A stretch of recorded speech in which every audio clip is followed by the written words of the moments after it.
mà khu nội giờ khu cửa tuần sai giờ nắng ta nè nắng ta lại giờ lên là tuần ở tuần tu tuần sai tuần tu bị vư là hai nô vư.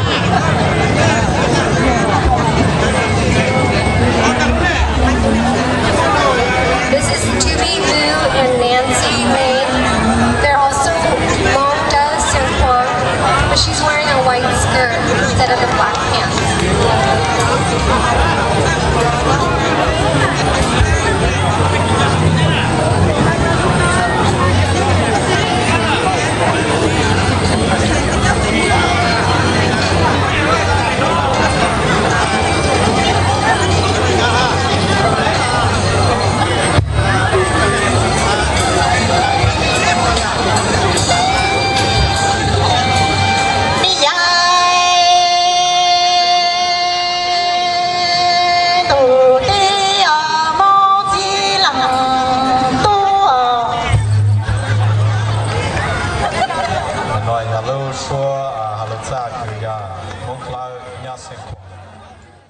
This is Meng Vu and Vu Vu. They're wearing Mongda from Sungkwon. She's wearing a black pants outfit and a turban.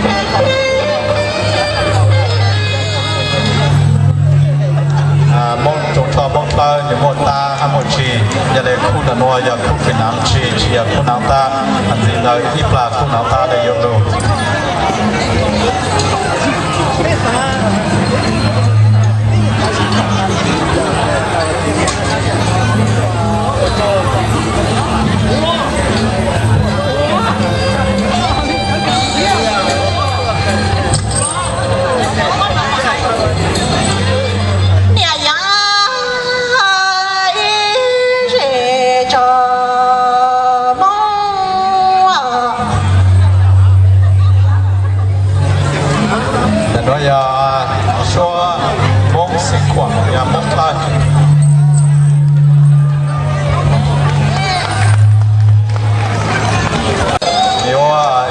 Chi tạm thời mà cô đồng cái lúc mỏ ha tu giờ bóp xiong một tuần sai mai tông yang. This is Bob Xiong and Mai Tong Yang. They're wearing Mongda and Luang Prabang. She's wearing a pants outfit with a color headpiece.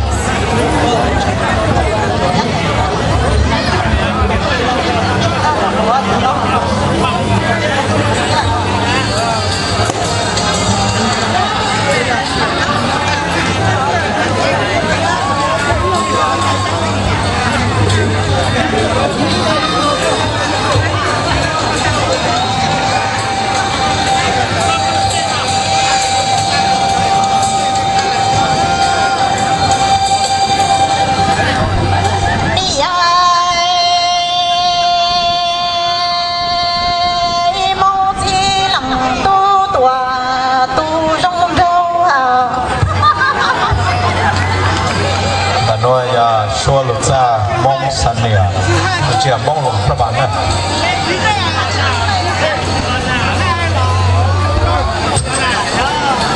Ok, khu tám tòa gì than đồng bò tu giờ tu phang tuần sai máy dìa dặn. This is Tu Meng and Mai Gia Yang. They're also wearing Mongda from Samnua. She's wearing a pants outfit with a round headpiece and striped armband.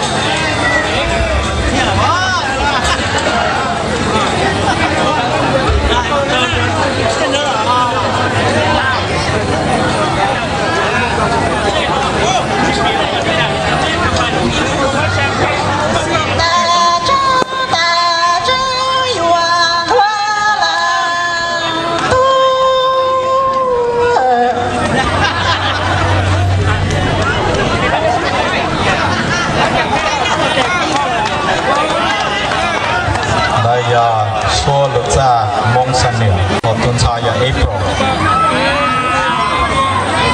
This is Chris Vang and April Yang. They're wearing Mongda, also from Samnua. She's wearing a white skirt outfit with a colorful headpiece.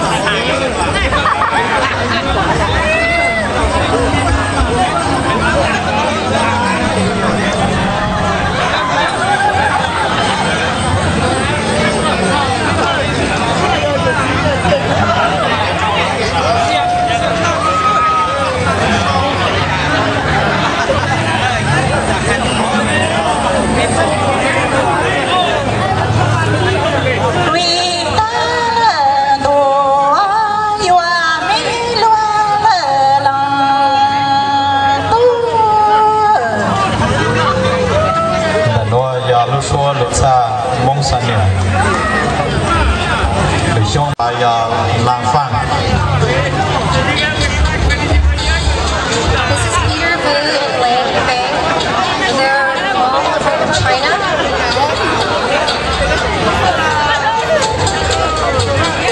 me pe ja tu nhân sai nó là nhiều nhỏ ấy khó ấy lúc tây chờ là giờ ít thằng chờ chờ cho không có cuộc chờ chờ chứ ha pe ja mong là được hai tuần này giờ pe nhỏ lúc tây chờ từ pe ja lu là cũng mua cho cười sổ cho lu cho lu gì là pe ja trồng trò là những chỉ sổ tí dạng cho nên là pe tu chủ là ta pe ja cười lu chờ region lu pe ja có bộ những sợ có dạng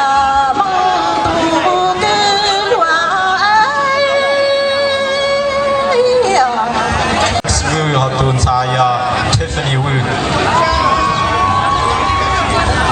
This is Alex Vu and Tiffany Vu. They're wearing Hmong Americanized outfits.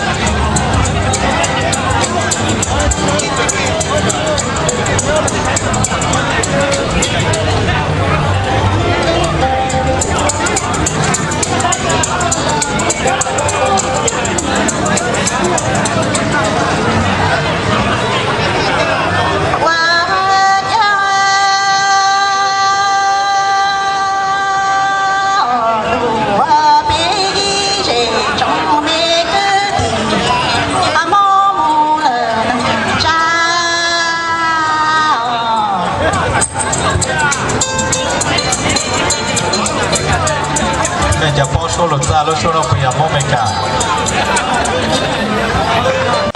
tôi gì dạng tôi sai Rebecca Vang. This is Yi Yang and Rebecca Vang. They're Hmong Lang and they're wearing clothes from Sichuan.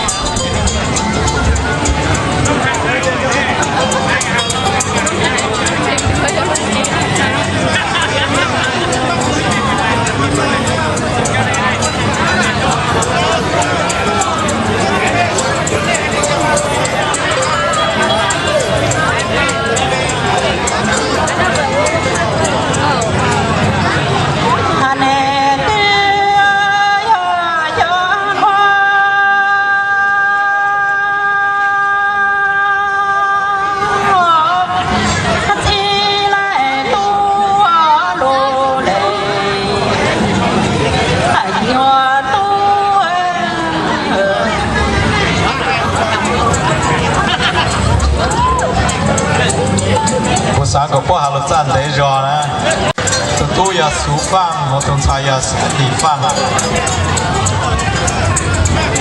This is Sue Fang and Sandy Fang. They're wearing Hmong Lang clothes from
Stephanie Vang.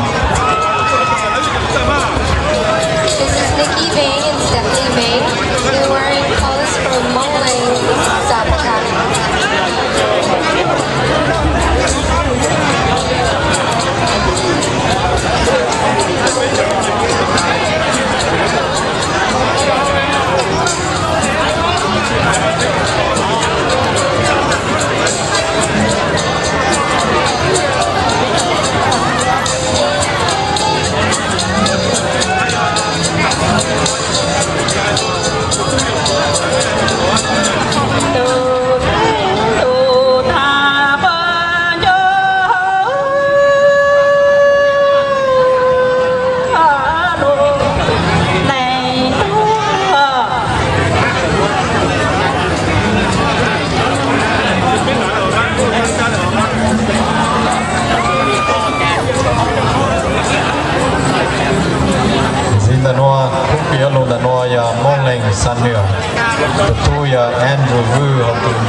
nhiều lần gì tận đây nó nhà mông thái chúng tôi Billy Khan họ từng xài Valen ra.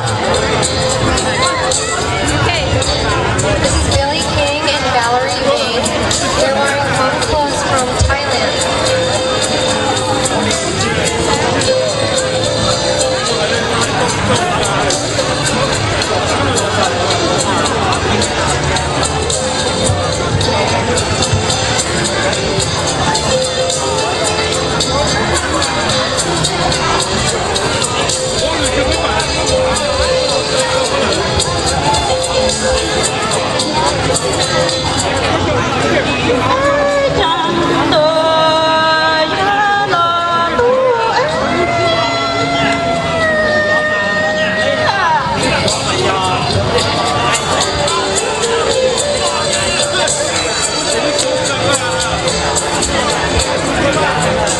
Nó nhà bé cho tuân sai cứ lục khá sửa tập bé mông trồng trò muốn làm một cái trang của bao mà bé mông trồng trò chỉ tuân làm tao gì tất mà cho nó nhà bé cho cái phiên trả tao lục khá mẹ có yêu lục gì lục mẹ sai mẹ cháu nó gì cứ mẹ cho nạt gì cứ ăn sai vào là lục sai nữa hoặc cho nạt gì cứ ăn sai nhang là lục sai cho nên nó nhà bé cho tu chân sai cứ lục khá mẹ tập bé mông trồng trò muốn làm một cái trang để cho cứ ăn chỉ bao để cho mẹ phụแต่mà mẹ 有包了，只当别卡妹，但是嘛，叫更多的承诺，不想让大家中有去包，如果破路卡呢，不想让大家对着这他们就知道了，一路是要找到内的嘛，没有就到。我找的叫杜真才，如果买kia拿缝去咩当茶叫杜真才喏。